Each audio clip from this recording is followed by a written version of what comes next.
Assalamualaikum warahmatullahi wabarakatuh. Alhamdulillahirabbil alamin wa bihi nasta'inu ala umuri dunya waddin. Wassalatu wassalamu ala sayyidina Muhammadin wa ala alihi wa sahbihi ajma'in, amma ba'du.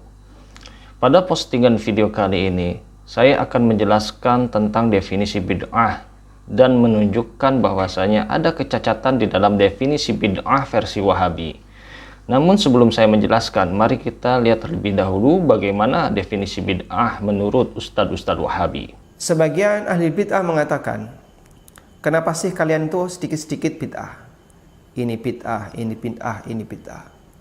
Berarti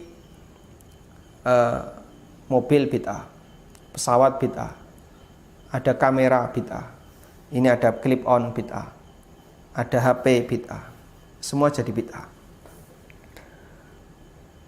Jawaban yang disampaikan oleh para ulama Ahlussunnah. Tolong Anda perhatikan hadis Aisyah radhiyallahu anha.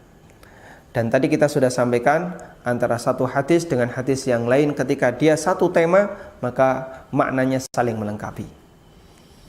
Nabi SAW mengatakan, "Man ahdatsa fi amrina hadza ma laisa minhu fahuwa raddun." Barang siapa yang membuat sesuatu yang baru dalam urusanku ini, yaitu urusan agamaku, ma laisa minhu, yang dia bukan bagian dari agamaku, fahuwa raddun, maka dia tertolak. Kata para ulama, berdasarkan hadis ini, batasan bid'ah ada 3. Pertama adalah sesuatu itu hal yang baru. Hal yang baru berarti dibuat oleh orang setelah wafatnya Nabi SAW atau setelah wafatnya para sahabat radhiyallahu ta'ala anhum ajma'in.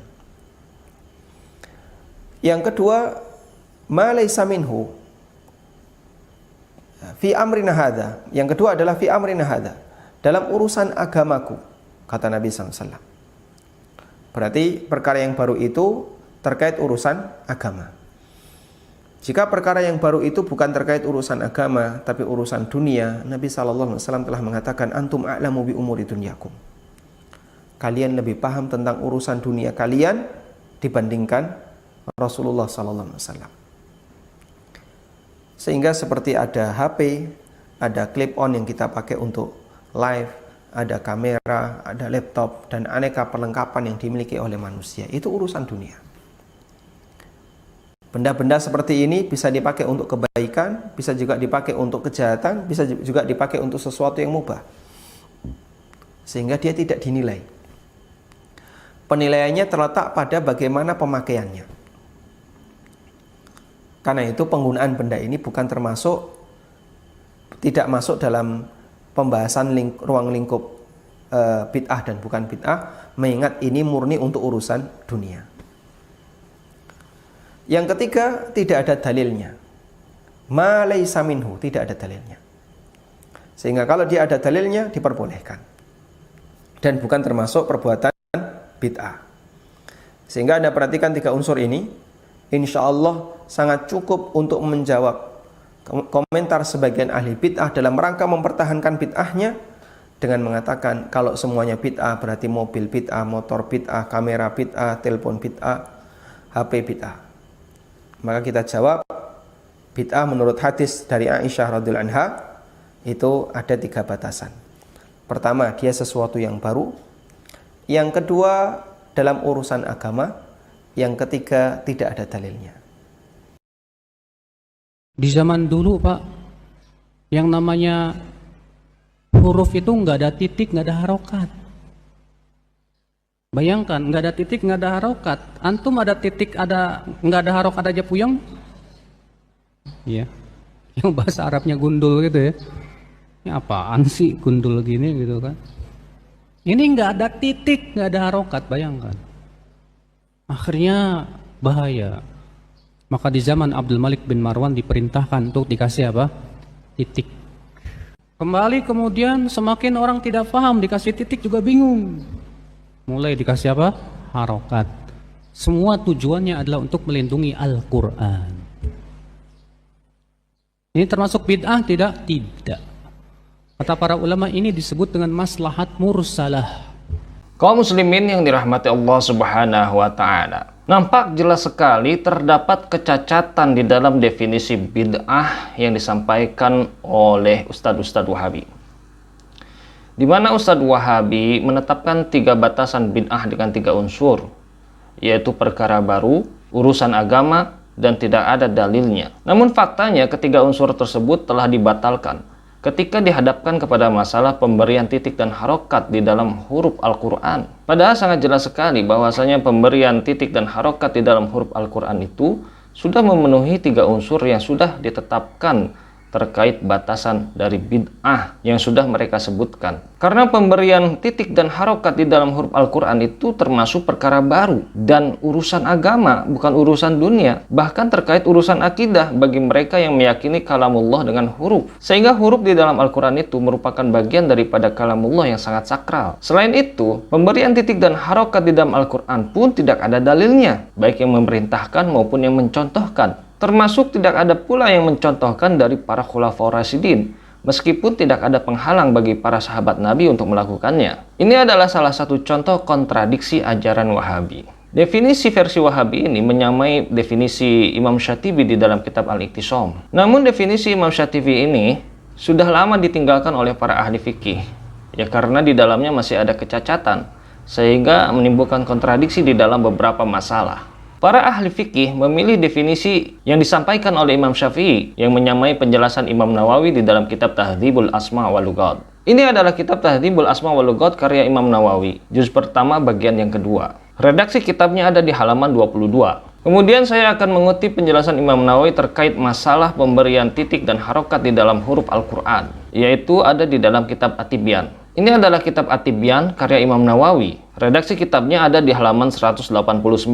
Redaksi kitab yang tadi sudah saya tandai, sudah saya ketik ulang, ada di sini. Sudah saya beri harokat dan sudah saya tulis juga terjemahannya. Nanti ini bisa di-download, linknya saya cantumkan di dalam deskripsi, supaya netizen bisa dengan mudah membacanya kembali. Termasuk kitab-kitab yang tadi sudah saya sebutkan, bisa di-download juga, linknya ada di dalam deskripsi. Mari kita kaji penjelasan Imam Nawawi terkait definisi bid'ah. Imam Nawawi berkata, al-bid'atu bikasril ba'i fi syar'i hiya ihdatsu ma lam yakun fi ahdi Rasulillah sallallahu alaihi wasallam wa hiya munqasimatun ila hasanatin wa qabihatin. Bid'ah dengan kasrah huruf ba dalam syariat adalah mengada-ngadakan sesuatu yang tidak ada pada masa Rasulullah sallallahu alaihi wasallam. Bid'ah ini terbagi menjadi 2, yang baik dan yang buruk. Kitab Tahdzibul Asma wal Lughat halaman 22 juz pertama bagian kedua. Kemudian terkait masalah pemberian titik dan harokat di dalam huruf Al-Quran. Imam Nawawi berkata, al-bid'atul hasanatu, bid'ah hasanah atau bid'ah yang baik. Faslun, ittafaqul ulama ala istihbabi kitabatil masohifi wa tahsini kitabatiha wa tabyiniha wa idahiha wa tahqiqil khatti duna masyaqqatin wa ta'liqatin. Ini adalah satu fasa. Para ulama sepakat bahwa disunahkan menulis mushaf, memperindah tulisannya, menjelaskannya, memperjelasnya, serta memastikan ketepatan tulisannya tanpa kesulitan atau kesamaran.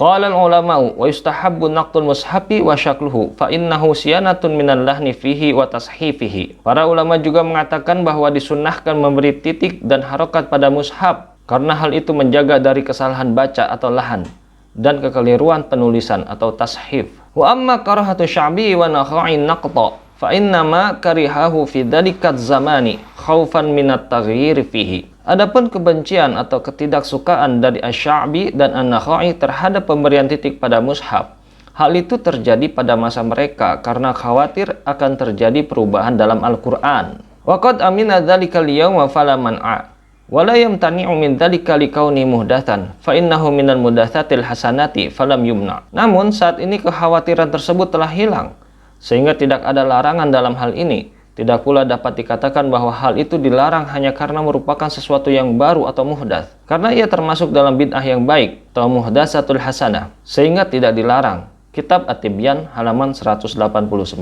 Setelah kita mengkaji penjelasan dari Imam Nawawi, maka jelas tidak ada kontradiksi antara definisi bid'ah dengan masalah pemberian titik dan harokat di dalam huruf Al-Quran, di mana Imam Nawawi membagi bid'ah menjadi 2, yaitu bid'ah yang baik dan bid'ah yang buruk atau tercela. Kemudian Imam Nawawi memasukkan masalah pemberian titik dan harokat di dalam huruf Al-Quran ke dalam kategori bid'ah yang baik atau bid'ah hasanah. Inilah yang harus kita jadikan pegangan. Adapun penjelasan Wahabi terkait masalah bid'ah, jangan dianggap sebagai ilmu, cukup diabaikan saja. Mudah-mudahan apa yang kita kaji pada postingan video kali ini menjadi ilmu yang bermanfaat. Allahu a'lam bishawab. Wassalamualaikum warahmatullahi wabarakatuh.